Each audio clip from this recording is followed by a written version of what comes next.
Hey there, subscribe to my channel, and also press this bell icon so you never miss any new updates, cause whenever we upload new video you will get a notification on your phone. Section 1. You will hear a conversation between a student and a job advisor. First, you have some time to look at questions 1 to 5.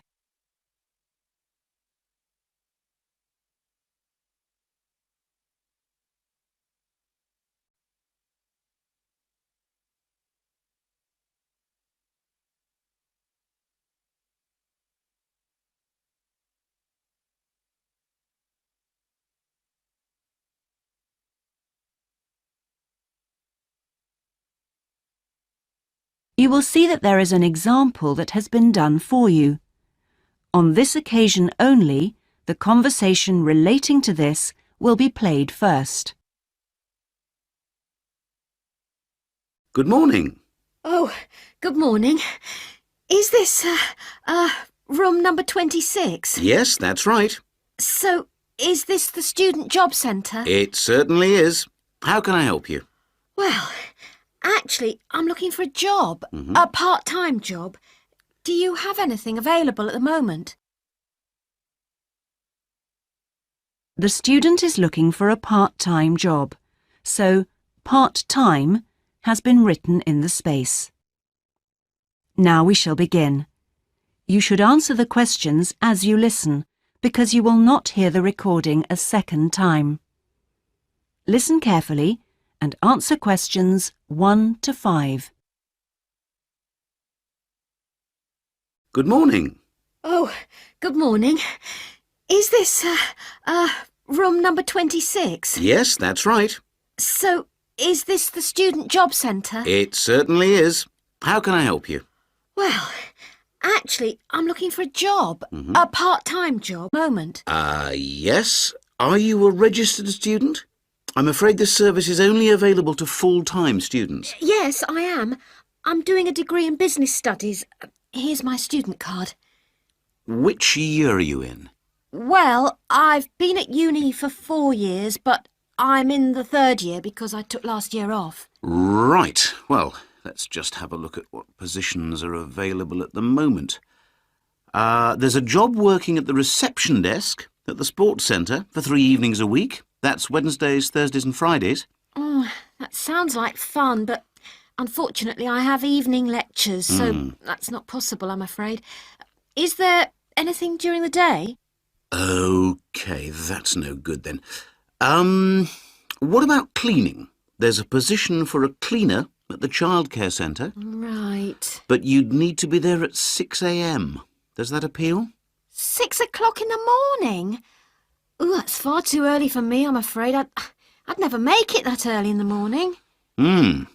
Well, there was a position going in the computer lab for 3 days a week that might be OK. Here it is. No, it's in the library, not the lab. Clerical assistant required. I think it mostly involves putting the books back on the shelves. Oh, no, hang on. It's for Wednesday and Friday evenings again. No, I can't manage that because of the lectures. OK, I'm getting the idea. Look, I'll just get a few details from you anyway, and then we can check through the list and see what comes up. Before you hear the rest of the conversation, you have some time to look at questions 6 to 10.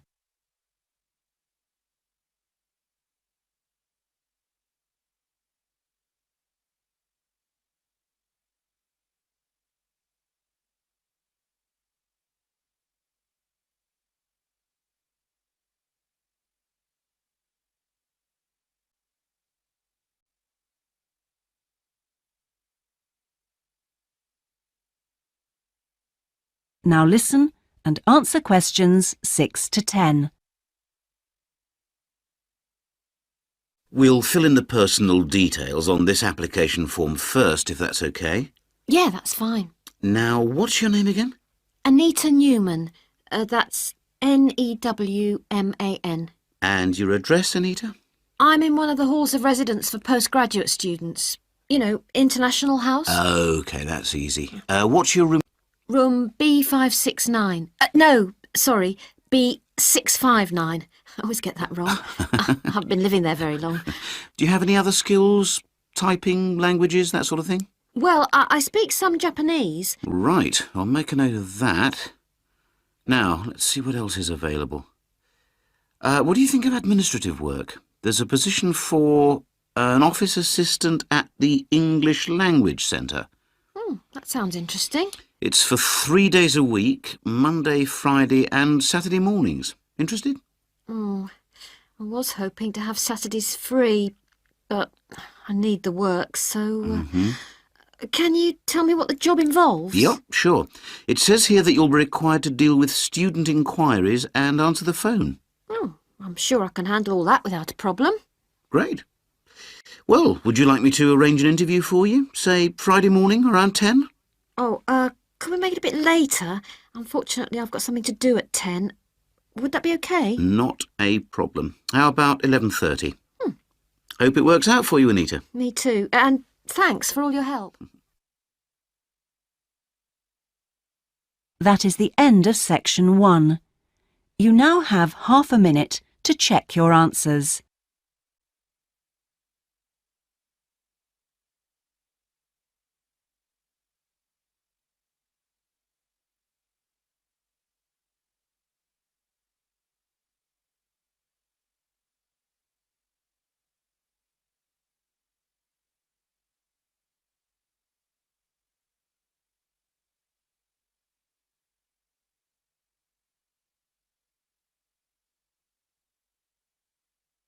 Now turn to section 2.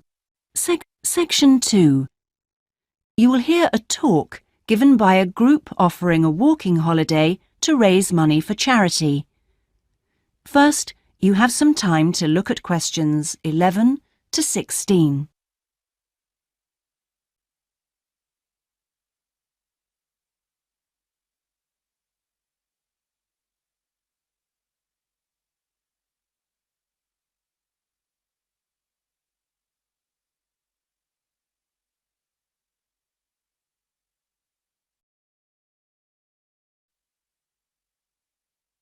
Now listen carefully and answer questions 11 to 16. Good morning. I'm very pleased to have been invited along to your club to talk about our charity-sponsored walking holiday for education aid. I'll start by giving you a brief overview of what it entails. First of all, let me explain what we mean by sponsored here. This is where people promise to donate money to the charity if you achieve your goal. In this case, to walk a certain number of miles. Basically, we are organising a 10-day holiday from the 6th to the 16th of November, with 8 days actual walking, trekking in the Samira Mountains. Let's have a look at some of the details. We require you to raise sponsorship money of at least $3,200, paying $250 of it up front as a deposit, and the rest in stages throughout the year. Out of this, about 35% will go on your expenses, and that leaves 65% guaranteed to go to the charity. Which brings me to the most important part. This trek is being specifically organised to help education in the Samira region.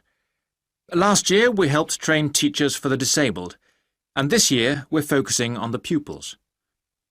Each of the walkers' sponsorship money will go to help an individual special needs pupil in one of the mountain schools. In the second part of the talk, I'll be giving you a lot more details. But back to the basic information. Age limits. This is the second time we've run this kind of holiday, and on the first we even had an 80-year-old. But we found it was wise to establish limits this time. You have to be at least 18, and the top limit is now 70. Though you need to obtain a health certificate from your doctor if you are over 60 years old.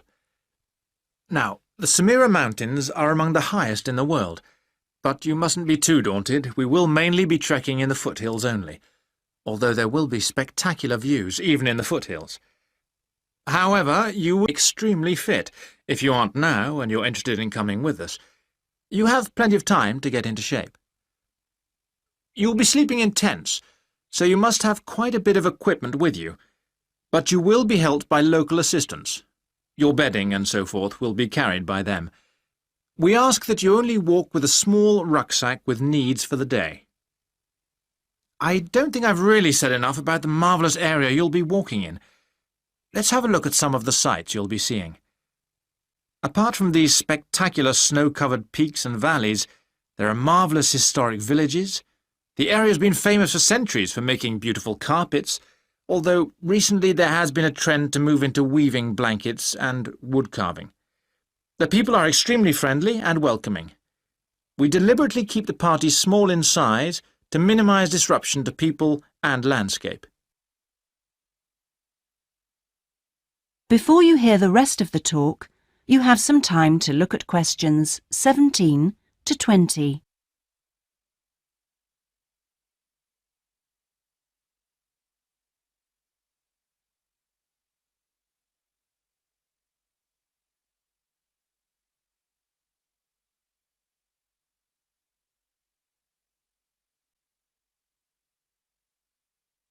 Now listen and answer questions 17 to 20. I hope that there are still some people interested. I will be distributing leaflets at the end where you can find out more information. But just for the moment, I'll outline the itinerary, the main high points of the holiday. Obviously, you'll start by flying out to Kishba, the capital city, on day 1. After a couple of days to acclimatise yourself, you'll start the trek on day 3, walking through the enormous Katiba forest, which will take the whole of the day. Day 4 takes us higher up, going through the foothills, past a number of villages, and visiting a school for the disabled in Sohan. Then you have a rest day, that's day 5, before going to the spectacular Kumi Temple, with 12th century carvings, set in a small forest by a lake, and that's day 6, the highlight for many. We stay near there for day 7, because then comes the hardest day, walking through very mountainous country, but culminating in a swim in the Pate Falls. This is the highest waterfall in the region. Day 9 is much easier, with part of the day spent in a village where they make some of the gorgeous red blankets. Then back down to Kishba and the journey home. So, you can see it's a pretty packed timetable. That is the end of section 2. You now have half a minute to check your answers.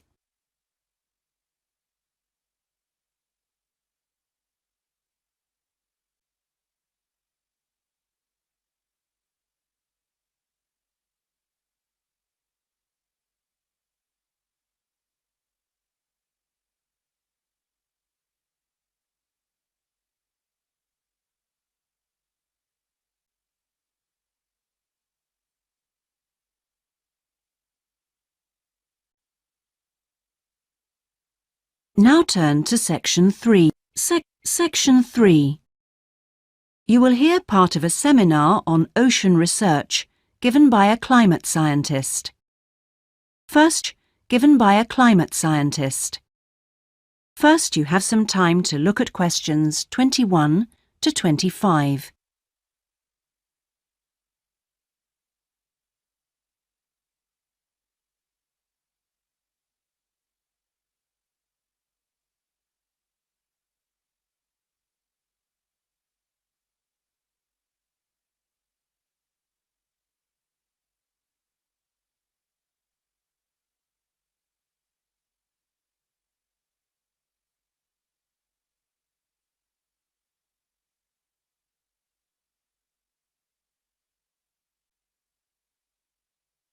Now listen carefully and answer questions 21 to 25. Thanks to all of you for coming along today to hear about how the robotic float project is helping with ocean research. Well, first of all, we'll look at what a robotic float does and its use. So let's start with the device itself. It looks a bit like a cigar and it's about 1.5 meters long. More importantly, it's full of equipment that's designed to collect data. So it can help us in building up a profile of different factors which work together within the world's oceans. Sounds like a big project. Isn't it too big for one country to undertake? That's quite true, but this project is a really good example of international cooperation. Over the last 5 years, scientists from 13 countries have been taking part in the project and launching floats in their area of ocean control. And next year this number will rise to 14 when Indonesia joins the project. That's impressive. But let's move on to how floats work. The operational cycle goes like this. Each of the floats is dropped in the ocean from a boat at a set point and activated from a satellite. Then the float immediately sinks about 2,000 metres. That's 2 whole kilometres down in the water. It stays at this depth for about 10 days and is carried around by the currents which operate in the ocean at this level. During this time, it's possible for it to cover quite large distances, but the average is 50 kilometres. So, what is it actually recording? Well, at this stage, nothing. But as it rises to the surface, it collects all sorts of data. Most importantly, variations in salinity, that's salt levels, and the changes in temperature, a bit like underwater weather balloons. Then, when it gets back to the surface, all the data it's collected is beamed up to the satellite. After about 5 hours on the surface, the float automatically sinks, beginning the whole process again. What happens to the data? Well, the information is transferred direct to onshore meteorological stations, like our one in Hobart, and within 4 hours the findings can be on computers, and they can be mapped and analysed. Before you hear the rest of the seminar, you have some time to look at questions 26 to 30.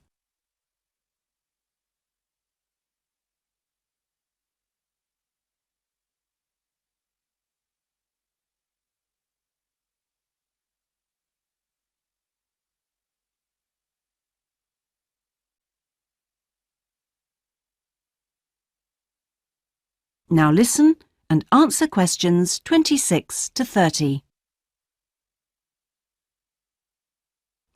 You say you're building models of the world's ocean systems, but how are they going to be used? And more importantly, when? Some of the data has already helped in completing projects. For example, our understanding of the underlying causes of El Niño events is being confirmed by float data. Another way we're using float data is to help us to understand the mechanics of climate change, like global warming and ozone depletion. That's part of an ongoing variability study, but the results are still a long way off. However, this is not the case with our ocean weather forecasting.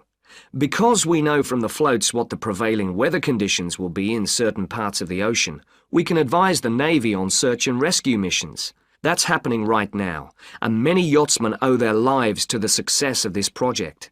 In addition, the float data can help us to look at the biological implications of ocean processes. Would that help with preserving fish stocks? Yes, and advising governments on fisheries legislation. We're well on the way to completing a project on this. We hope it will help to bring about more sustainable fishing practices. We'll be seeing the results of that quite soon. It sounds like the data from floats has lots of applications. Yes, it does. It's also a powerful agricultural tool. If we were aware of what the weather would be like, say, next year, we could make sure that the farmers planted appropriate grain varieties to produce the best yield from the available rainfall.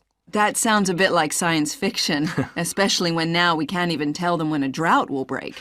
I agree that this concept is still a long way in the future, but it will come eventually, and the float data will have made a contribution. That is the end of section 3. You now have half a minute to check your answers.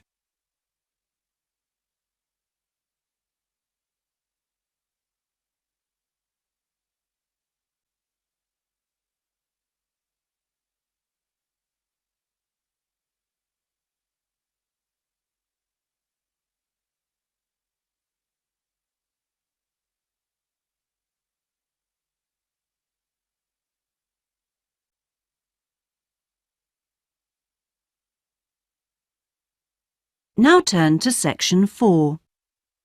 Section 4. You will hear part of a lecture about hotels and the tourist industry. First, you have some time to look at questions 31 to 40.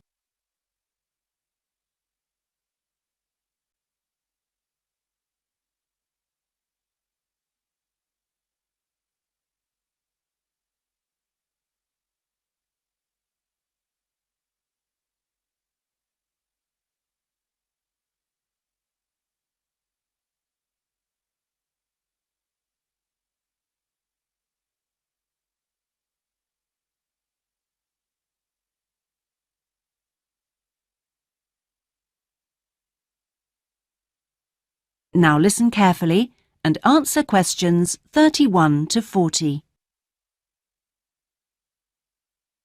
Good morning, everyone. Today's lecture forms part of the Hospitality and Tourism module. Last week, I looked at the economy end of the hotel business. This week, I'm going to discuss the luxury end of the market. Let's consider the following scenario. You wake up in the middle of the night in a strange hotel miles away from home, disoriented most probably from jet lag, when even the most expensive surroundings can seem empty and dispiriting. You have paid a great deal of money to stay in this first-class hotel with its contemporary technology, but according to recent research carried out by an international travel and public relations company, all is not well.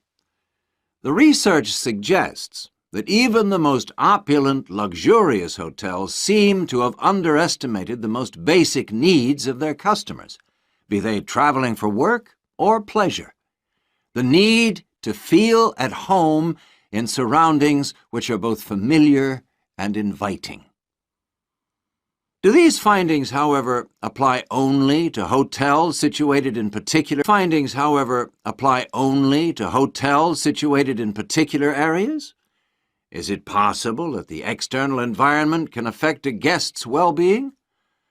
The company's research covered a whole range of different hotel types, both independent hotels and those which are part of large chains. They investigated chic so-called boutique hotels in the heart of downtown business districts, stately mansions located in the depths of beautiful countryside, and plush hotels built at the edge of tropical beaches, surrounded by palm trees and idyllic blue ocean.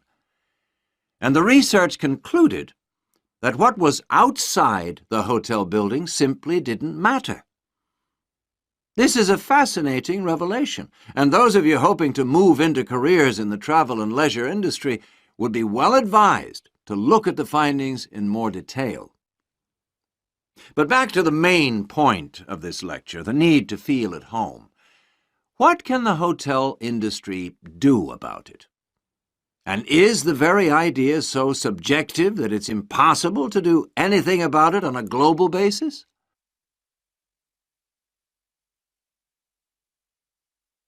However, nothing stands still in this world.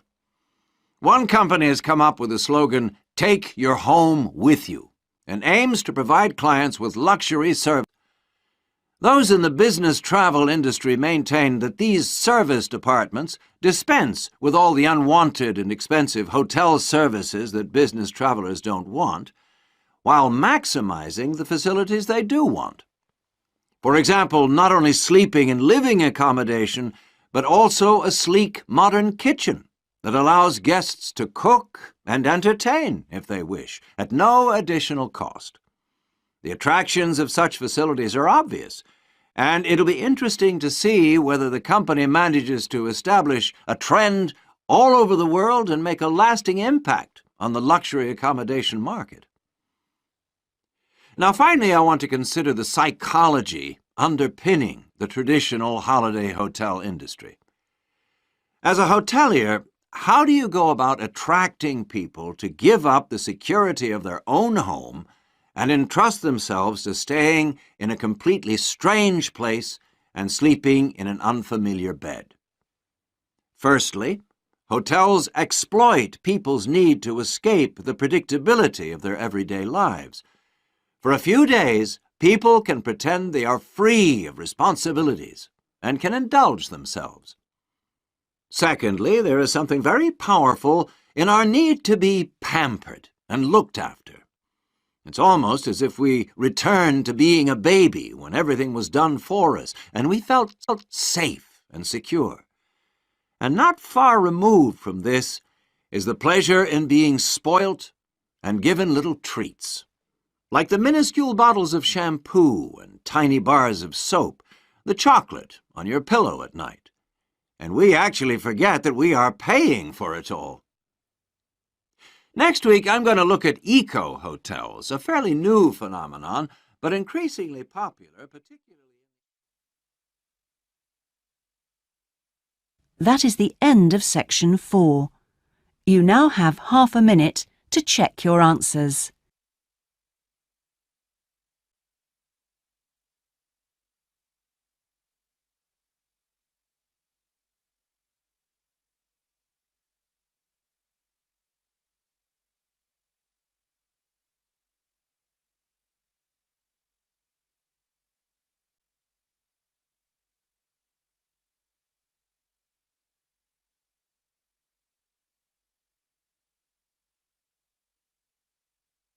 That is the end of the listening test.